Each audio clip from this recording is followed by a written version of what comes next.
Drewitz. I am the town administrator. We are over at the highway garage today with a group of citizens who have come to join us for our open meeting session, information, and on Prop 2.5 and also on the highway garage in general.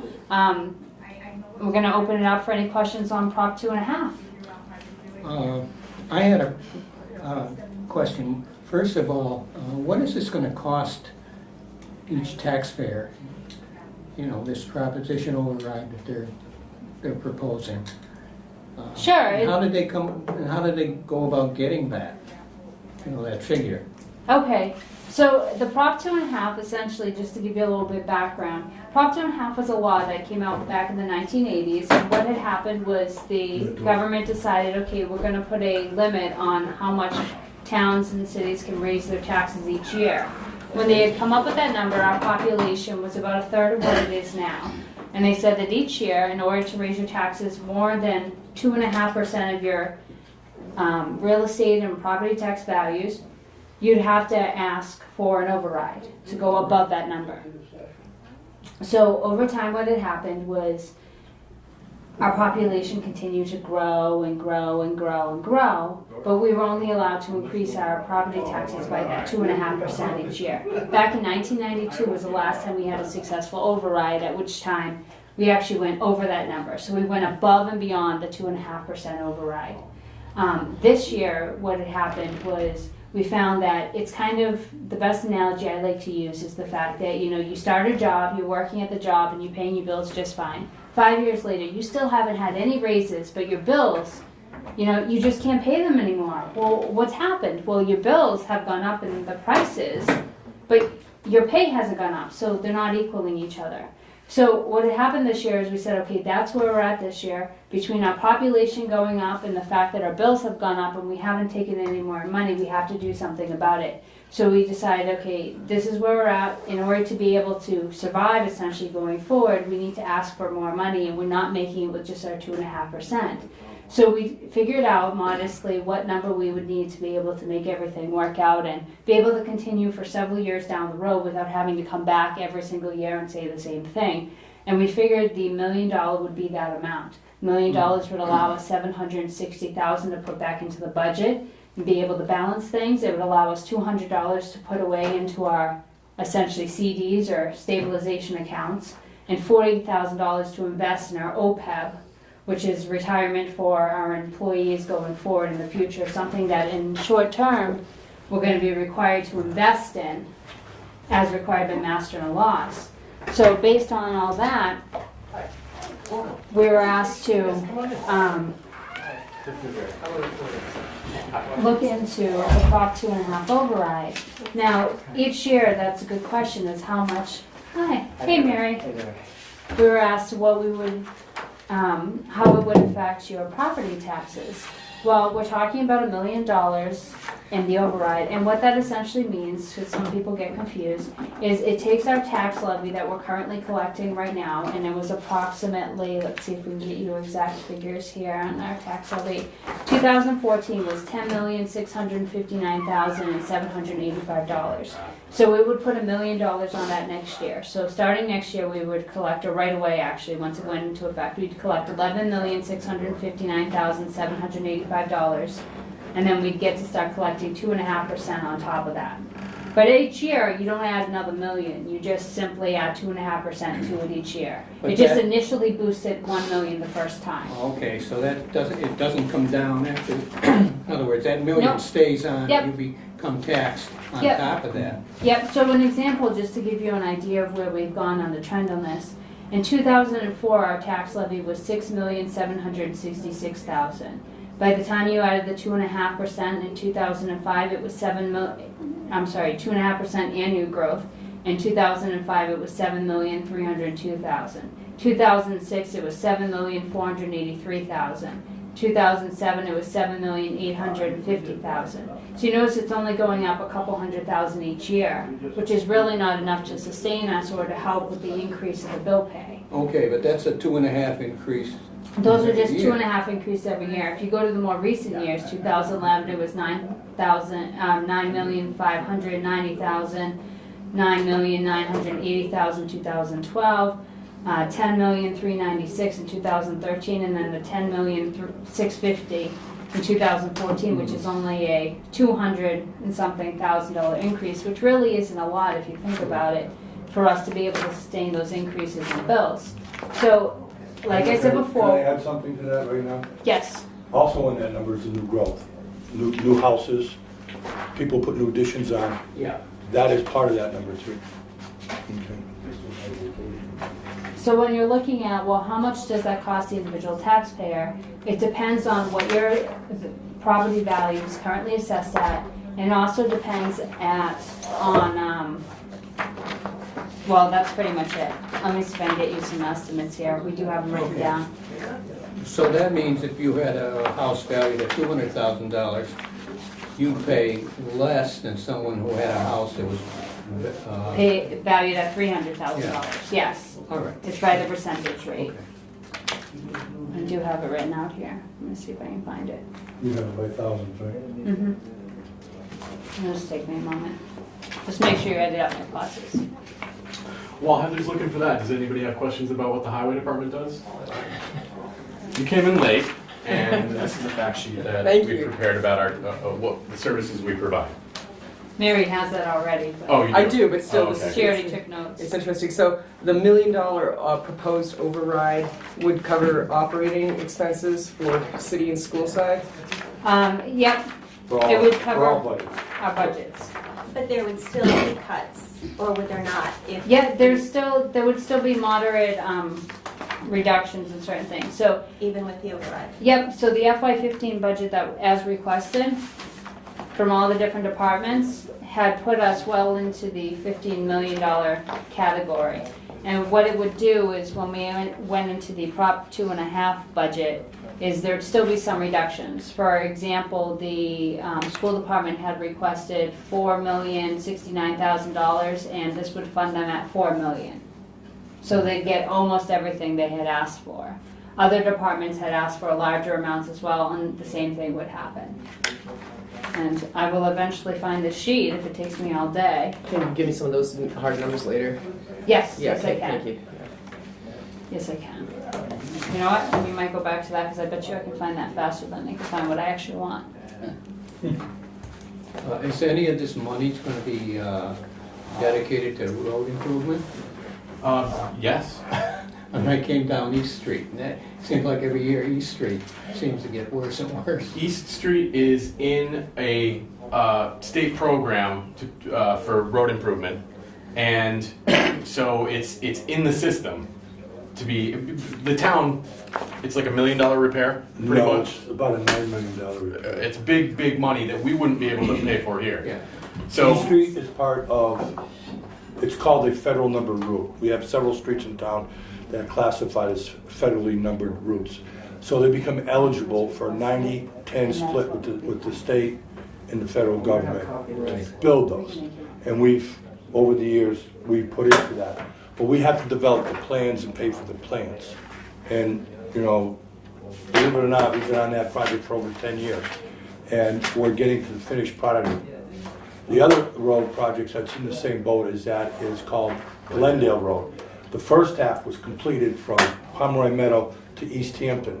That was completed a couple of years ago, but phase 2 is going to be completed this year or next year, as soon as the Pioneer Valley Planning and the state DOT says they're ready to move forward with funding. We're at 100% design, and we've had the comments in the public hearings. But that money won't come off the town budget, that'll come off the state budget and the federal budget, but we are still responsible for all the design costs, which is roughly about 9-10%. Is that East Street you're talking about? East Street. East Street is going to be around $9 million job, depending if they're going to do the bridge or not. the bridge was the $1 million. That's what I was thinking of. Yeah, just for, you know. I'm concerned. I've heard, and probably from you, Randall, that we're talking 2019 for this project to get started. That's what it Is that says on the correct? state website. However, I would defer to Ed. That those dates can move. I think Those dates are not cast in stone. Right. Well, First of all, I hope they move quickly. I mean, I hope they're not going to move quick, Art, because number one, don't sit there and think the state has just as much money as to fit out the project. Back before the big dig was done, there was $60 million in Pioneer Valley for road projects. Now there's 13. Now every city and town is vying for that. So it's pushing all the time frames I back. understand that. Well, that's the fact of the But I matter. also understand that, you know, we're talking about the little dig down in Springfield to take care of 91 The aqueduct. and everything else. And I want to know if we've been working on this for 10 years and we've got to wait almost another 5 or 6 years. You're gonna wait until the I money's mean, available. that's almost ridiculous. And Well- I think we should be pushing our elected officials a hell of a lot harder than that. I've Elected talked to- officials have been on board on this. The point is, a lot of this goes with two budgets, the federal budget and the state budget. And they have to be in sync. The federal budget hasn't been funded for 2 decades. They're just living off the trust. And all I know, I I'm drive, just I telling you, drive it's around fine. here and I see, you know, some of these little jerk-water towns like this, and they have beautiful roads and so on and so forth, and I say, we've got one of the most road that's used constantly. It's got a bridge that every time I go across it, I go, oh my God, I hope I make it. And, you know, We're 10 in years, position, I'm not putting any no, blame no, on I'm just anybody. telling you right now, the town is in position with all the work they've done.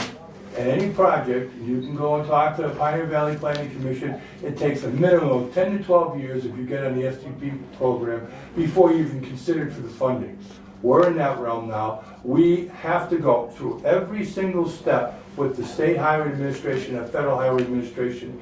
At a 25% phase, we have to have a public hearing. We had the public hearing. Then we go to the 75% stage. And all through that project, everybody and anybody that's involved in that has comments, and we have to redesign those plans to encompass those comments. Now when we get to the 100% phase of that, it's all ready to do, it's on the shelf.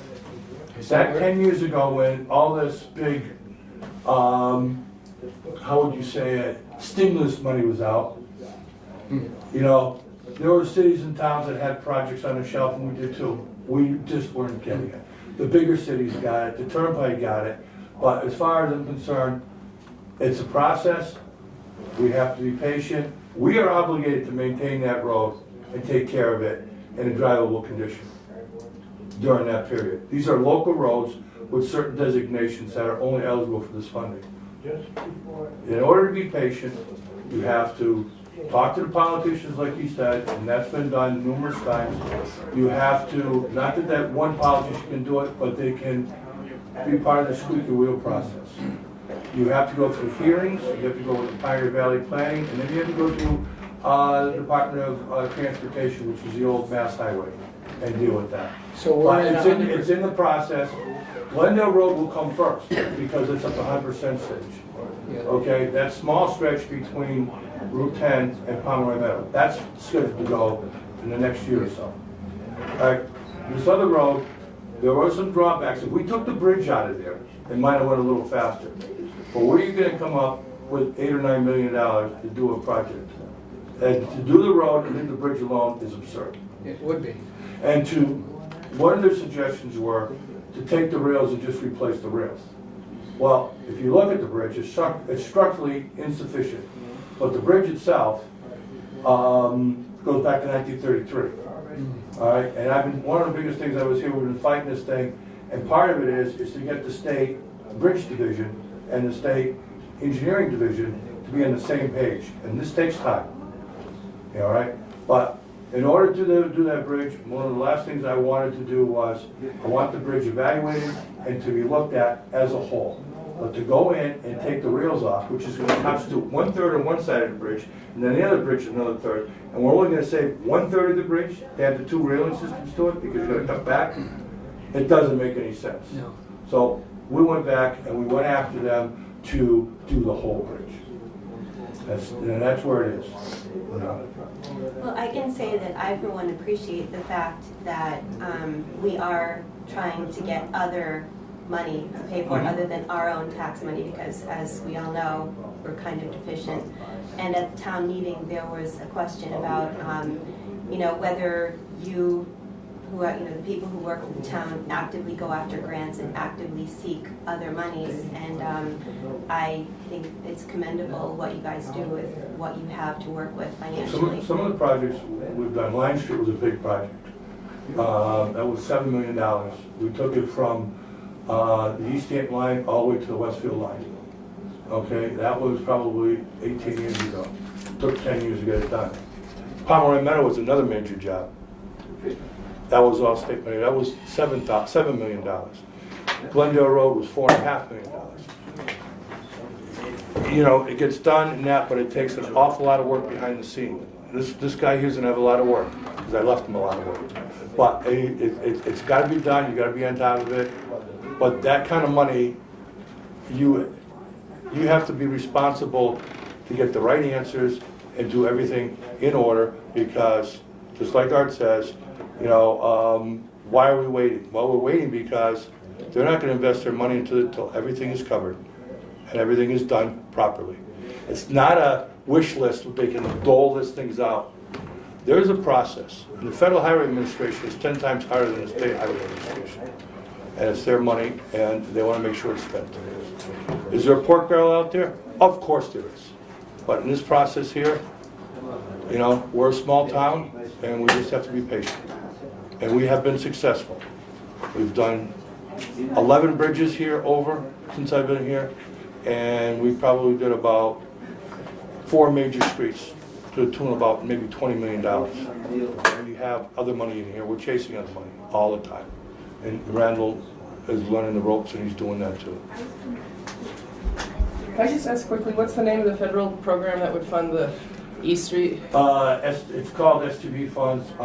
We went into several different areas on that. We went into a small road program, and what's unique about that is the reason why we're in the small, that's, first of all, it was Governor Romney's program, the Fix It First program. Right. That was there years ago, and that it allowed us to get involved with that. It was supposed to streamline this faster, well, and it was streamlined faster. There were more hoops because we asked to have more exceptions and things waived because we wanted to keep small character road a small character road. And the state is, notorious for building highways.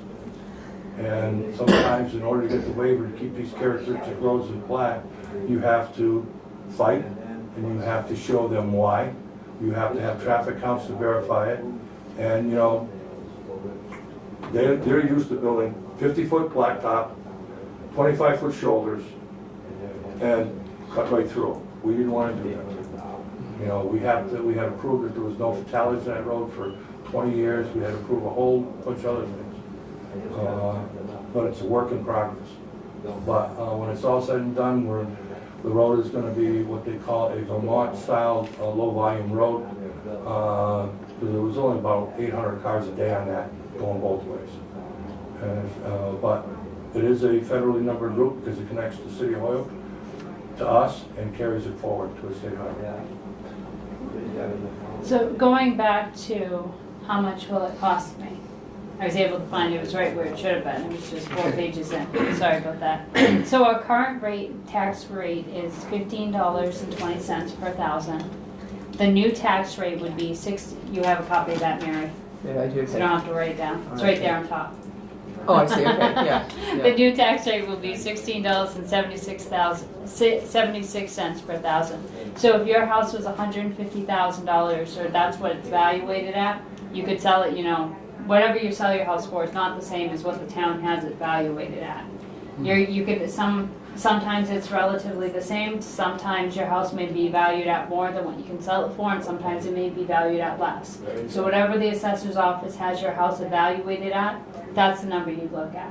So if the assessor's office has your house valuated at $150,000, then your additional tax costs annually would be $234. If the assessor's office has your house evaluated at $250,000, that would be $390 additional annually. But the way folks have looked at things in the past sometimes is, how much does it cost to, how much of the taxes go towards putting a kid towards school? Folks who have, more than one child, You know, they've already taken out Okay. the amount of value. And they've already got more than their tax money's worth of sending their child to school at that point. Yeah. So, and most people at some point of their lives or another have had children in school. The other thing to look at, we get this comment all the time, is, well, our taxes are already really, really high. Well, they're really not regionally, if you look at it. Out of the 19 communities that are in Hampshire County, we are the 6th out of 20. So 20 is the highest, we're number 6, we're way down here. So up high is Amherst. Amherst tax rate right now is $20.97 per thousand. The lowest is Hadley at $10.64, and right now we're at $15.20 coming in ranking number 6. It'd be nice to print that in the paper, that whole thing. So, Yeah, that'd be we'll great. get That'd be you a nice, copy. because I yeah. get that as I've been handing out the Copies. flyers to Yeah. when people are home. Right. We already pay so much in taxes, and there must be, mismanagement of funds and all this other stuff. And, so I think that that's so important to see. Hadley splits their tax rate. They don't have one residential rate for business now. They charge a higher rate for business. Okay, yeah. That's why makes it's sense. Hadley has a Yeah. split rate. And Yeah. I think the other thing that people need to think about is that their property values are going to go down.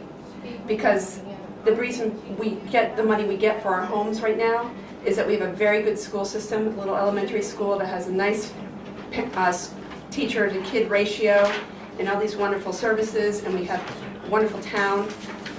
But if this doesn't pass through, and we've got 27 kids in a classroom, those school choice kids, they don't need to come to our school anymore because they can stay right where they're at. And property values, I think, will definitely go down because there's no need to be moving here at a higher price to get a great little school system. So. The other comment that was made, and I think this one was made at town meeting, was that folks have this misnomer of other communities like Chicopee or Holyoke, and they're like, well, they don't have this problem with overrides. Well, why do we have an override? They've never had the problem. Well, you also have to look at the business space, the industry. Exactly. We don't have industry. We don't have the availability of industry. I mean, we could try, but the problem is you're going to have your own septic system. Then you have to say, well, where are you going to put it? Well, the only place you really have businesses at all is on Route 10.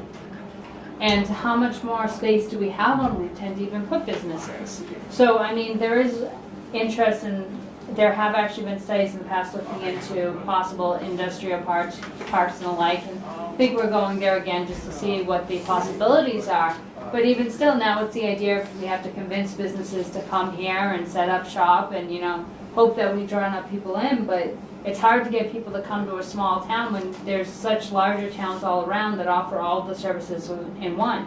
You go to Russell Street over in Hadley and you have everything right there. Or you can go to Holyoke, the mall, where you have, the Christmas tree shop and everything right there. Or you can go down a little bit further to West Springfield and you have everything right there. So within 15 minutes, or over to Chicopee.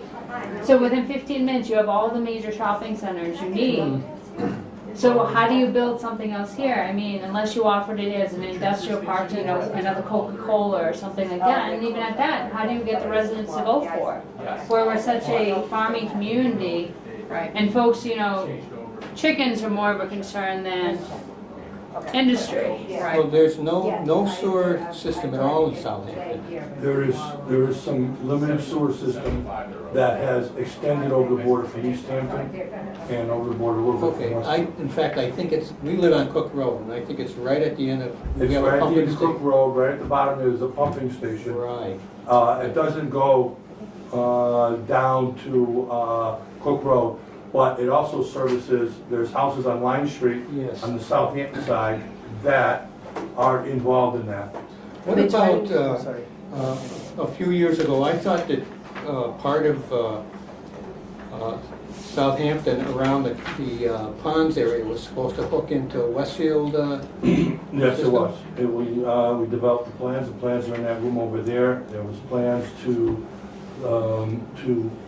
sewer that section of town, and it lost by 3 votes. It went back and forth 3 or 4 different times. Yeah. But part of the process with that is we were going to send everything to Westfield. And Westfield wanted a couple $100,000 to even talk to them. And once we had the agreement with them, we had to pay a larger share than what was custom because we're going to their facility and we were discharging in another water basin, so there was additional headaches involved there. Now, in years past, we've been talking to Easthampton that if we extend, we'll extend into that pump station down there. It was designed to increase the propellers and to, with some simple modifications, they could take a lot of Southampton from the ponds area into that facility there. So the design work has been incorporated into, you know, if that ever came to fruition, Yeah. when it would go in there, all they would simply have to do is increase the injectors and propellers on the surge pumps. I'm concerned about the future. We're going to collect this $1 million and then I understand how the process works if the proposition is passed. What's going to happen 5 years or 10 years down the line? Do you have a plan going forward? So we've been working with the finance committee, the treasurer, and the accountant to come up with our very first financial plan for the town of Southampton. Other towns have created their own financial plans, and they usually generally come up with their first one right around Proposition 2.5 time, it seems. We've never created one for one reason or another, but we've decided, you know, it's time, we need to come up with this. We've been working on it. Essentially what we've been doing is putting out projections for the next 5 years for expenses and revenues, and also looking at some essentially rules, so to speak, we can put in place and actually put out forward for recommendations to the Board of Selectmen to accept or to adopt and to utilize as for their spending mechanisms. So for instance, where we have capital expenses, we can say, okay, well, we would like to recommend that we only spend, for instance, this is just an example, we haven't come up with anything concrete yet, but say we'd only spend 10% of our funds and capital expenses if the funds are less than, if our current bank account for capital expenses is less than 200,000. If it's between 200,000 and 400,000, then we can spend up to 20%. You know, and so forth like that, so that we always have money in the bank. Rules for, you know, how to balance budgets, rules for also, you know, how much we're gonna have certain things. Increased rules for, you know, what do we do when, if the school's numbers are higher than what we project. And by school, we mostly mean in this case Hampshire Regional, because our school budget we can control. But it's more so the expenses we can't control, like Hampshire Regional. What do you do when the budget goes way above and beyond what we projected? Like if we give a reasonable figure, 4% going up each year, or even 5%, and we budget in for that, what happens when it's higher? How are we going to balance that? The idea is to try to make the best financial decisions we can over time to be able to have the funds maintain us for the longest period before we have to come back and reassess things. Other things we've been doing is working with starting to look at our revenues and say, okay, well, which revenues are way off the norm from all the other towns and communities. My favorite example we've been using is our birth certificate fees. We've only been charging $3 for. Well, every other place in the communities and towns surrounding pretty much in the entire Commonwealth, you can get 3 birth certificates for the rate which we have at $3. So $3 here and $10 there. So you can get 3 here and 1 there, and then you still have an extra $1. So ours are $3, everyone else is 10. Oh, okay. So you can get 3 of ours and 1 there. Yeah, well, that's not gonna balance the budget. No. It's not, but it's going to help us, you know, things like that. Looking at everything too, trying to find. But that's just one of the examples, one of the things we've been looking Makes at. big money. Don, anything else you wanna throw in there? No? Isn't it also if we don't pass it, we're just going to hit this again next year? Like, Well, you know, it every feels year, like, you know, every year it's just gonna get worse and Right, worse and right. worse. I mean, at this point, we're already looking at, we have furlough days for a lot of the offices over at Town Hall. You're looking at layoffs. The school's already had several that they've announced layoffs for their some teachers, paraprofessionals. There was an official release from the school department. Mary, did you see that? No. Okay, I'll get you a copy so that you have it, of what their plan was on who's being released over there. Also, you're having to look at, okay, well, what are you gonna do when you only have this amount of money in wages and it doesn't cover all of your employees? Well, unless there's additional funding elsewhere from grants, which we are always applying for, then it comes down to, well, if you cut staffing, then you're also as a result, going to be cutting services. So, and each year, as stated, is just going to get more and more dire. This year, we were only able to save the library by pennies for their accreditation. Next year, if we're in the same circumstance and they have to be cut further, they lose their accreditation. And I think on that point too, I've been talking to people and they're like, oh, well, I work in Northampton, I'll just go to Forbes Library instead and get books there. And it's like, and I spoke to Barbara Golden about that, and she said, no, if we lose the accreditation, we as Southampton residents cannot get books out at any other library like we do currently. And it's not just the interlibrary where they come to our library here, that we will only be able to get books here at Edwards Library, and that's it. So you lose your membership abilities Yeah, with the huge. consortium. And it will be a limited resource because there's no money to buy new material, and we won't be Exactly. Or to have services like they have the youth program, or Right. even the different other activities that they offer over at the library. Any additional questions or comments or questions, concerns of the highway department? Are we ready for a tour? Anybody want to see what our equipment is like, or any questions about the fact sheet, what we do, or just want to start the tour? We'll start the tour. All right. I wanted to ask you about street sweeping. What do you got? Is that something that you do to all the streets every year, or every so many years? Past practice has been every street. We have what's called an MS4 permit for stormwater discharge in urbanized areas, so we're obligated to do street sweeping in the urbanized areas, which is basically County Road, Line Street, and the Ponds area. But other than that, we do it as a service. And the reason why we have to do that is we make a commitment. We get what they call a general permit to function in those areas in order to sweep. Now, it also requires that we clean those basins twice a year, and sweep those streets in those affected areas 3 times a year. Now, we use a lot of sand in our operation, and because straight salt by itself is, if there's hills and curves and that, it doesn't have the traction power. Salt doesn't. It becomes a slime. So a lot of time, that's why we use salt with that. But we have to pick it up. And we put down, we'll pick it up, but there's over 80-something miles of roads, and you're doing both sides of the street, and you're doing the middles of the road for the most part after the traction. You're pushed out there. You're spending, the road might be 5 miles long, but you might be putting 20 miles worth of effort into it because you got to go back and forth. Yeah. Back. And if you get it off the road before it goes in the basin, you pick a lot of it up before it becomes an issue in the basin and flows into the streams and becomes a problem. This actually, from all my working with environmental agencies, the salt is not, and the sand is more of a hazard for the fish than the salt is. Yeah. Because they can't breathe with all that sand in the water. Yeah. So that's why. Well, it's great you do it. But it's an older sweeper. I bought that 15, 18, 20 years ago. It's 18 years old, and we had a tough year this year. Not only was it a late winter, so we started sweeping and then ended up having to go back out and sand and salt. The places we had already swept, we used straight salt on, obviously.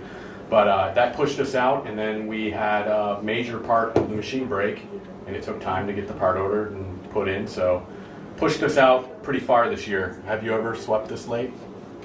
Rarely? Well, a couple of times. Well, we've gone back and forth. We try to get the bulk of it up, Right. and then we'll go back and polish it up later on. Are you still in the process of Yes. doing it? Oh, Yep. okay. We've got a couple more streets to go. Yep. Yeah, I think Cook Road. Yeah. I hate to Yep. say that, but Yeah, we've got a couple more, but we're down right now with the sweeper again. Something else broke, but hopefully we'll have it back up and running and finish them up next week, maybe the week after, depending on how fast we can get the parts in. Which is currently needs parts, needs some brushes and brooms. Our backhoe is another big piece of equipment we've got. I am also with you, Ed, so no meeting on Tuesday at 9, but we This can is one of our multi-use trucks. In the summertime, it's a hauling vehicle for material. In the wintertime, it's got this bed is actually a sander, and a plow goes on it. So all of All of our big trucks are multi-use. Am I locking in paint? Lacking in paint. Yes. It would be great to have paint. It would be great to have a staff that could be devoted to sandblasting and painting, but unfortunately we don't have that. We have a full-time mechanic who fills in other places when there aren't immediate concerns to be dealt with. So he's on the road. He plows. Most of our guys are cross-trained. Moving down here, we also house the water department, so their vehicles in here.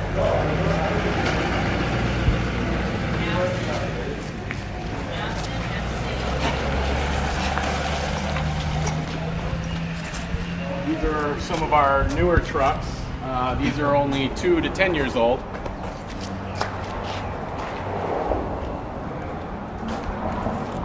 You can pretty much tell this. What is that? That's a sander. Truck mounted sander. We rarely need all of the trucks for hauling, so if we don't have to spend time taking off equipment, we don't. Is the sander, is it calibrated?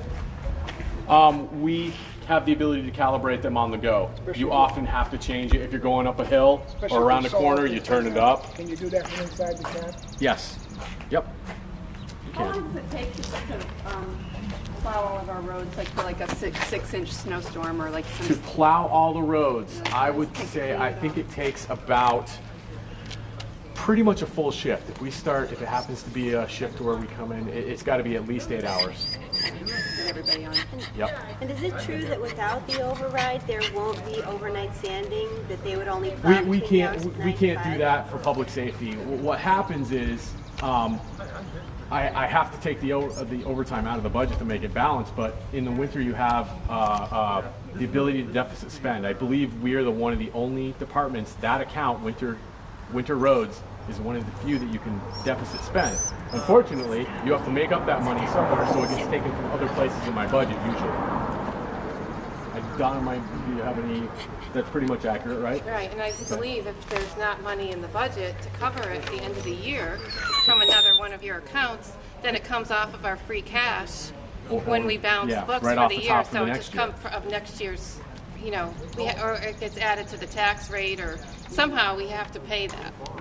It's one of the things though that's been cut over the years, so it almost guarantees you deficit spend. Which where do you squeeze the money from? I've got a rock in each hand, you know. Do we still have free cash? You want to wait? How much? I believe right now the free cash is at like 100,000. Yeah, go ahead and roll So it. once June 30th hits, whatever's in free cash, you basically can't spend anymore until it's recertified. So if our free cash is certified next year, say it could be 200,000, which is really the 100 that was left over from this year plus another 100. It can roll over into the next year. That's a good example. That's a piece of equipment that we would like to replace, but there's no money for it. We use loaders extensively. I guess we can move on further down.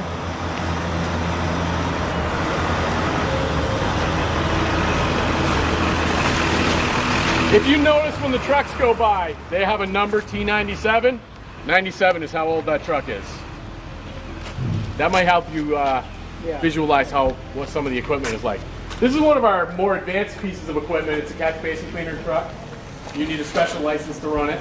Like that sidearm mower, that's a roadside mower over there. That's another piece of equipment you need a specialized license for. This one's just got a scoop. We do that in-house too, clean out catch basins. You pull the grate, like this is a catch basin over here for anybody who doesn't know. You pull out the cover and go down and scoop it out right into the back. And This is a town vehicle, it's not marked, that is a water department vehicle. and it's still not marked? I'm not the water department. You want me to leave the doors open? Yeah, leave the doors open. We're going to go there next. So the water Thank you, department's Mike. not part of the highway department? They're a separate department. We share facilities, obviously, and staff. The superintendent, the water department is basically a superintendent. When they need staff, they work with the highway department and we provide that staff. So, moving on. We also are the fuel, as you saw from the fact sheet, we're the fuel depot for the town. the fire, police, highway, council on aging, and school department all get their fuel here. That is managed, ordered. All the compliance stuff is done by the highway department. That happens here. Tanks are there. The same thing. The same thing came back again. That it wasn't changed. This is our garage where everything's repaired. I think this is our oldest truck back here. Big truck, it's a 96. This is a 97. So we've got some age on some of these vehicles and we hold them together as best we can.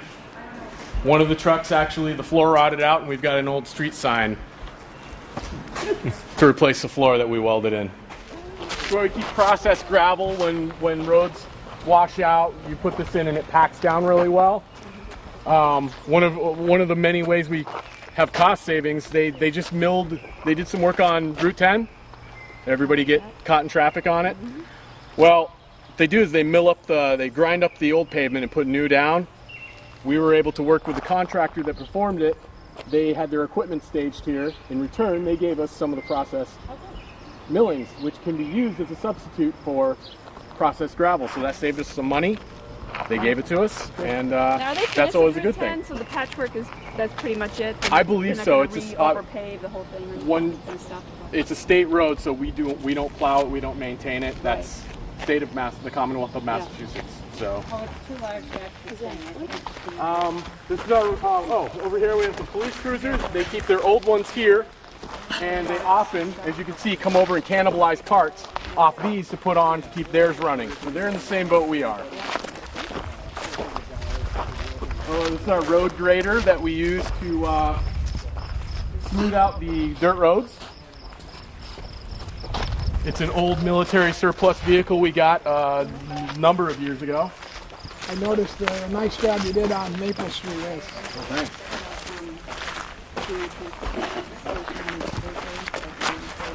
The transfer station is actually, like the water department, is a enterprise fund. So it's not as affected by the cuts as anything else. And it is actually advantageous for us to be open 3 days a week. There are criteria. I just applied for a grant for the transfer station to do some improvements down there. And the services you provide give you points towards the grant. And the more you're open, The better the point. the better points you get. Yeah. So over here's another cost savings measure. When they redid, I believe it was Glendale Road that Ed was talking about, they took out the old catch basins because they were, they're used and they were rebuilding the road. You put new ones in. However, when we have catch basins that fail, we often will dig through this pile, take out the best ones, and use them instead of buying new ones. We do every chance we get. Every chance. So here are our plows, our building materials for catch basins, and this is our salt shed. You want to come in here. It's pretty empty right now. However, in the fall, when we order all the stuff, you will have a pile of salt. We usually order a couple of big dump trucks, and that's why you need such a high ceiling in here. The pile will be up here, that high, and this is the mixing sand and salt pile. Will be out to about here. You can hardly get a loader in here when it's full. I've noticed in my travels recently, the state has a lot of salt sheds that have salt spilling out of the entrances. So when they were talking about salt shortages, they obviously got their salt somehow. But ours, that's all that's left. So we're gonna have to buy more next year too. How come this is designed like this? It's like a high ceiling. You have to get trucks in here and loaders and everything, so I think just to get the clearance, you need that sort of a domed structure. So we bring those big dump trucks in here to dump off the excess after we get done sanding. We have loaders in here mixing the sand and salt, and the delivery trucks are actually tractor-trailer truck-sized trucks that come in full of salt. They back in, and then when that thing goes up, you can imagine how high it goes. So That's why. It's great for acoustics. Yeah, we could have a town party in here. And this is the only cold patch we have left from. How do you,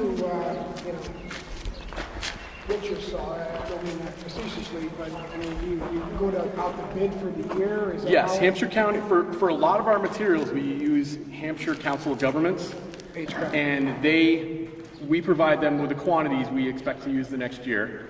They bid it out for us, and then we award the bids to the different contractors.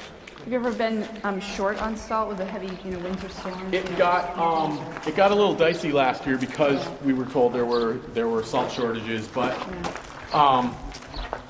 we ordered ahead and we're loud enough to the distributors that we needed it today that we did okay. Good. It's hard to predict the weather.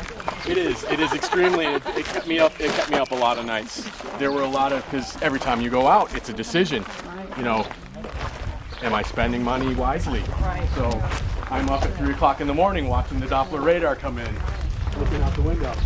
Here's another shed. This was the old salt shed, I guess, when we were a smaller town, and we just now use it for some of our lesser used equipment. We got 1993 wood chipper and a probably just as old roller that we hold together. The grant I mentioned for the transfer station, I applied for to buy a new chipper to try and expand our services down there. Right now we don't accept brush, and I'd like to do that in the future, but this simple space, we don't have enough space down there. If we get a chipper and I can chip it down to a smaller volume, it may be a service where we could expand upon. So that's part of that. The other part of the grant was to get a soil screener for twofold. We compost there. I want to improve composting operations, and also we were talking about street sweeping. My hope is that when we sweep the sand off the road, it's got things, sticks, leaves mixed into it. The soil screener may allow us to reuse some of that sand. The amount of sand we use in a year is ridiculous. $16,000 in sand we spent last year. Big number. If I could reuse any of that, I would love to.